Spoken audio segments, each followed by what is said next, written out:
मैं हूं मोहम्मद शहजाद और आप देख रहे हैं मेरा चैनल एक्सट्रीम नॉलेज। एक व्यूअर ने सवाल किया है कि सर ये बता दें कि एक्सपीरियंस सर्टिफिकेट में 3 इयर्स हेडशिप एक्सपीरियंस ऐड कर सकते हैं या फिर टीचिंग एक्सपीरियंस ही चाहिए। तो इसका जवाब ये है कि आप कि अगर हेडशिप का एक्सपीरियंस है तो वेल एंड गुड, अच्छी बात है कि आपका हेडशिप का एक्सपीरियंस है, आप बनवा सकते हैं 3 इयर्स का, जितना भी आपने का एक्सपीरियंस है। लेकिन जो यंग इंटरप्रेन्योर ग्रुप के लिए है और आप एज ए लीडर जा रहे हैं तो 3 इयर्स का एक्सपीरियंस जो है वो मस्ट है।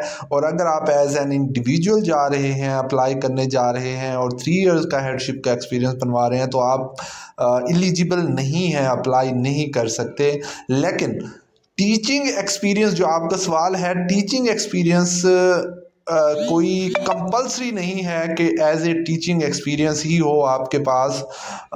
स्कूल एजुकेशन डिपार्टमेंट से रिलेटेड हो, अगर आपका एज ए हेडशिप है, प्रिंसिपल है, टीचिंग एक्सपीरियंस है, कोऑर्डिनेटर है स्कूल में। हाँ, एक और बात भी है कि अगर आपका किसी प्राइवेट इंस्टीट्यूट से है तो वो भी ठीक है। अगर किसी गवर्नमेंट इंस्टीट्यूट में अक्सर औकात जो हाई स्कूल हैं और हायर सेकेंडरी स्कूल्स हैं, इवन के प्राइमरी स्कूल्स में भी एनएसबी फंड होता है एक, उसमें से ना टीचर हायर कर लेते हैं वो लोग भी अपना एक्सपीरियंस सर्टिफिकेट जो है ना गवर्नमेंट के स्कूल से बनवा के, जिन्होंने गवर्नमेंट स्कूल्स में जॉब की होती है, एनएसपी फंड के थ्रू केयर गिवर की जॉब की हुई होती है, या किसी भी किस्म की, इस किस्म की कोई भी अगर आपके पास एक्सपीरियंस है तो आप अपने गवर्नमेंट इंस्टीट्यूट से बनवा लें या फिर प्राइवेट से बनवा रहे हैं तो वो रजिस्टर्ड प्राइवेट इंस्टीट्यूट है तो जो आपका एक्सपीरियंस सर्टिफिकेट है वो रजिस्टर्ड होना चाहिए। प्राइवेट इंस्टीट्यूट हो और रजिस्टर्ड इंस्टीट्यूट हो, फिर जाके आप जो है वो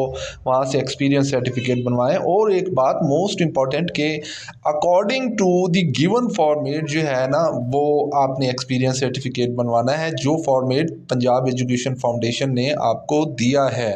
ठीक हो गया। उसमें जो इशूइंग अथॉरिटी है उसका नाम लिखना है, उसका डेजिग्नेशन लिखना है, उसकी जो है वो साइन और स्टैम्प है, और उसके बाद रजिस्ट्रेशन नंबर है और स्कूल एड्रेस है, ये सारी चीज़ें हैं। और डेट है, मोस्ट इम्पॉर्टेंट डेट वहाँ पे मेंशन है। तो वो ये फॉर्मेट जो है पूरा का पूरा फॉर्मेट पंजाब एजुकेशन फाउंडेशन ने दिया है, उसके अकॉर्डिंग ही जो है वो आपने एक्सपीरियंस सर्टिफिकेट देना है। होप सो कि आपको आपके सवाल का आंसर मिल गया होगा। अपना बहुत सारा ख्याल रखिएगा, दुआओं में याद रखिएगा। अगर किसी भी किस्म का और मेरे व्यूअर्स का किसी भी किस्म का कोई सवाल है तो वो मुझसे आप कमेंट सेक्शन में पूछ सकते हैं। अल्लाह हाफिज़।